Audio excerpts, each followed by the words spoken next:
What's up, y'all? It's your boy Q from Compton. In today's video, we're going to go over a quick guide on summoning, not the actual process of like how to find champions in the spellbook or like summon champions in terms of what buttons to click.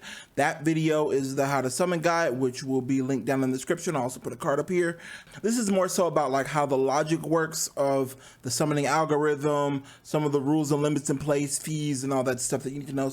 A lot more of the info instead of the actual procedure of summoning. So summoning rules, obviously you have to be able to summon only with champions of the same class. So barbs and barbs, wizards and wizards, no wizard ranger action yet. Genotypes, pureblood champions right now are Genesis champs and Mystic champions can summon with any champion. Half-blood, soulless, so on and so forth, other purebloods. Half-bloods can summon with purebloods and half-bloods, and then soulless, which is R99 plus, so any R number over 99 are soulless. They can only summon with pure blood champions. And so for those of you guys who don't know how R numbers work, just a quick refresher. You're basically going to take the R number or genotype, otherwise known as R number, of the two parents, add them together, then add 11, and that gives you the new genotype or R number of that new champion. So say you have an R3 and an R11, 3 plus 11 is 14, and then add 11, and that would give you an R25 champion. And so different R numbers have different capabilities in terms of not just who they can summon with, but also how many times they can summon. We'll talk about that in a second. So in terms of lineage and ancestry, you can't summon two champions that have the same parents. And a champion can't summon with his parents, and conversely, a parent can't summon with its child. And then a champion can't summon with his grandparents, and vice versa. So really, you need a champion to essentially go down 2 generations before it can summon back with the originator of the bloodline. So say, for instance, you have champ A and champ B, and then they make champ C.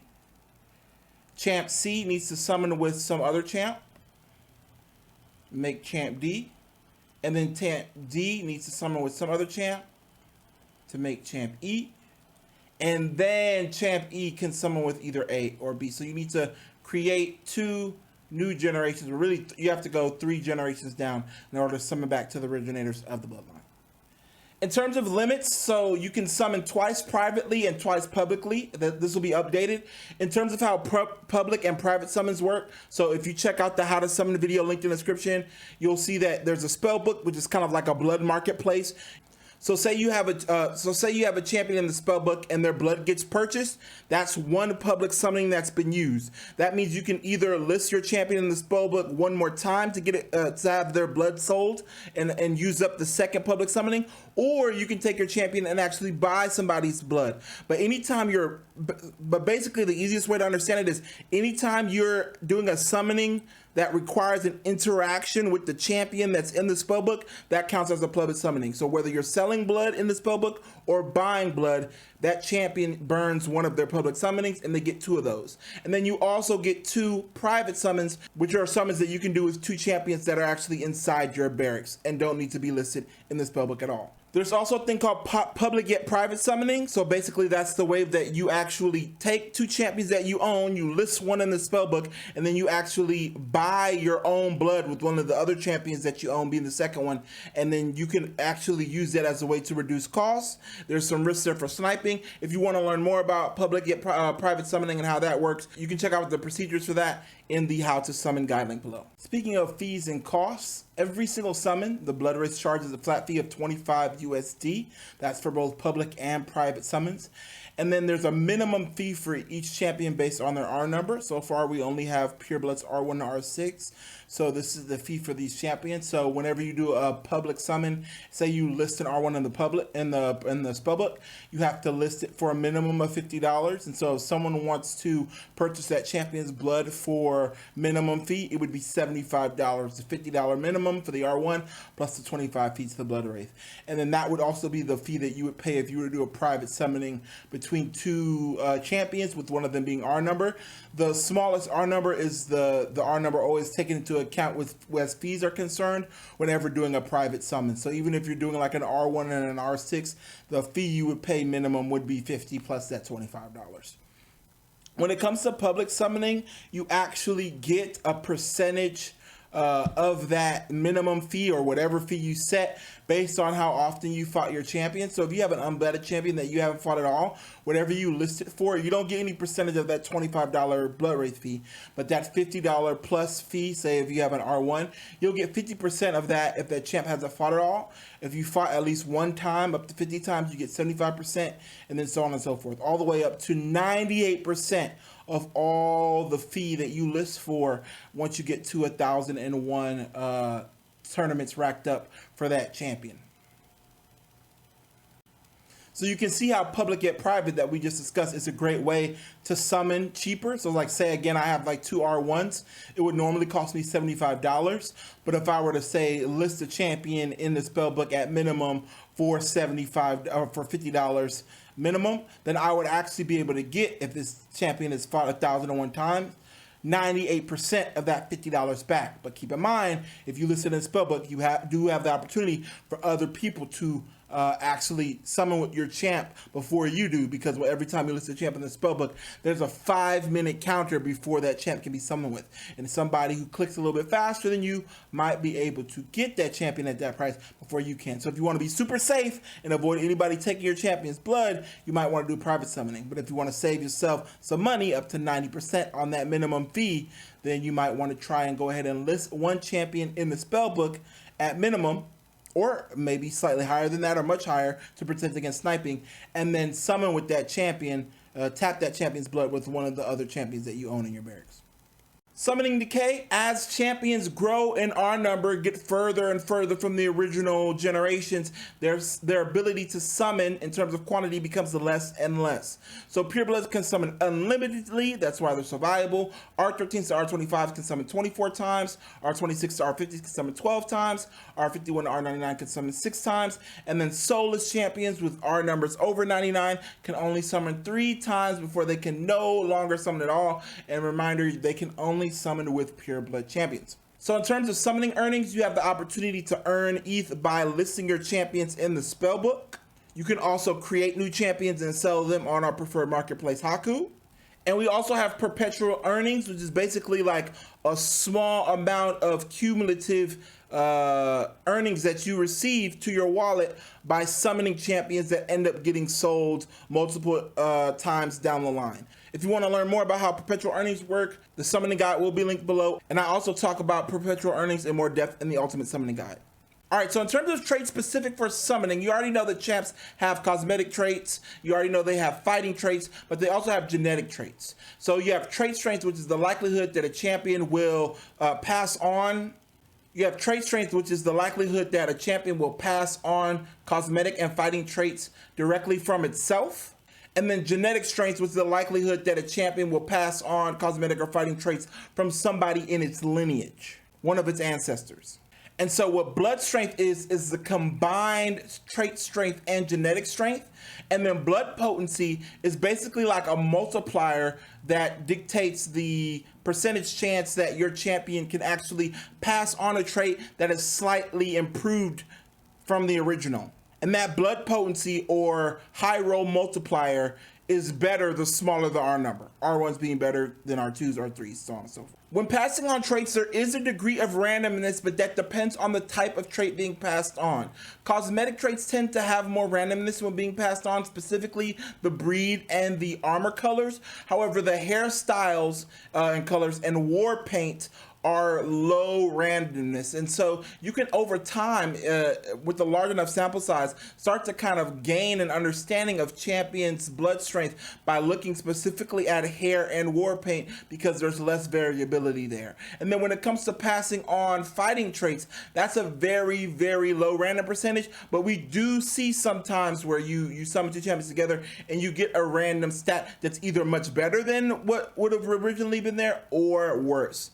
So just to be frank, when it comes to kind of like understanding how the logic works for passing on cosmetic traits and fighting traits, first thing you should know is that the way cosmetic traits get passed on and fighting traits get passed on is almost exactly the same, with the exception that with fighting traits, there's also an additional step at the end where once a trait is passed on, there's a chance that it can be slightly better or slightly worse depending on the champion's blood potency and the role they get when that specific fighting trait is passed on. So you should know. So if you've been in the Discord, you know that TRV is probably one of the smartest communities in Web3. And even with that said, when this summoning guide dropped, it took many of us 3 or 4 times to read through this to fully understand it. So in the interest of keeping this video short, I'm going to give you a quick and dirty example of how these calculations work. And then if it's still not really being grasped, I promise you it'll make a lot more sense if you check out the Summoning Ultimate Guide, where I can kind of give this rather complex calculation process a bit more justice. So the easiest way to break it down, I think about it, is in terms of coin flips. So let's say you look at cosmetic trait calculations and you got 2 champions. You got an elf and a dwarf, right? And they're summoning together, and the algorithm is trying to decide whether or not the new child is going to be an elf or dwarf or something else. And so anytime a trait's about to be passed on during the summoning process, there's a chance for it to be completely random, or there's a chance for it to come from a parent. So there's kind of like a coin flip there. Heads random, tails genetic. If it's random, then there's some random kind of table that exists that we're not aware of that pulls whatever breed that champion is going to be. If it flips tails and it goes genetic, then that means that that breed is going to come directly from one of these parents, elf or dwarves. And now if it lands tails and it goes genetic, then there's going to be another coin flip to this that decides whether the trait comes from champ A or champ B, and that percentage is determined by a champion's blood strength. So let's say the elf is a 150 blood strength and the dwarf has a 400 blood strength. That means that 150 out of 550, which would be the total, is 27%. So there's a 20% chance that we land on heads and we get an elf half-blood, and a 73% chance that we land on tails and get a dwarf half-blood.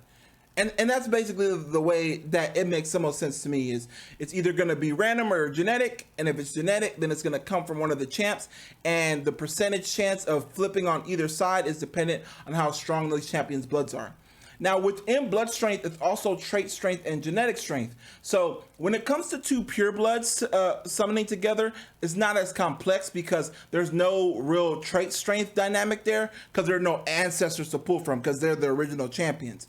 But if you're talking about, like, say, like an R36 and an R48, champions that have kind of been, that are like 2nd or 3rd generation half-bloods that have some ancestry, well, then there's going to be another coin flip on top of that. So say like we have like an R46 champ B, and it lands on champ B. Now we have to decide whether or not it's going to come directly from the dwarf, or if it's going to come from one of the dwarf's ancestors, which could be dwarf or highborn or ethereal or undead or origin, depending on its ancestry. And each champion has its own unique values for each of these. And the same summoning logic works for passing on fighting traits. There's a roll whether it's going to be random or genetic. And then if it's genetic, then it's going to be a roll on whether it's going to be champ A or B. And then once that champ is selected, there's going to be a roll to decide whether or not it comes from the champ itself or its ancestry, if it's not a pure blood. But then the difference between fighting traits being passed on cosmetic is that after that trait's passed on, there's also a likelihood of an improvement on that trait that comes directly tied to the R value of the parents. So Genesis champions are most likely to improve a trait that's passed on, then mystics, then so on and so forth, and then less likely the larger the R numbers get. One thing to know about genetic traits is that they're inherited together, both the trait strength and the genetic strength, directly from the blood giver.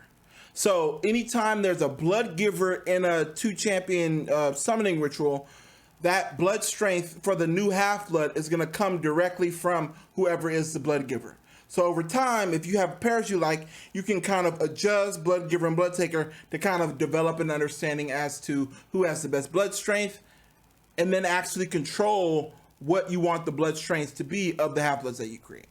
When it comes to special attack and defense, that is based on a special calculation that takes into account the special attack and defense probability of the parents. The higher the special attack defense of the parents, the higher the summoning champion's special attack is likely to be. And this calculation is done in such a way to ensure that no summoned champion will ever have a special attack or defense likelihood as high as the purebloods. And then just lastly, summoning tips and tricks, I go more in depth on these on the Ultimate Guide, but the basic idea of all of this is use wisdom to approximate, the different strengths and weaknesses of your champions. Try to make summoning pairs that are complementary, and then give yourself a long enough time horizon to let those pairs and the algorithm do its work.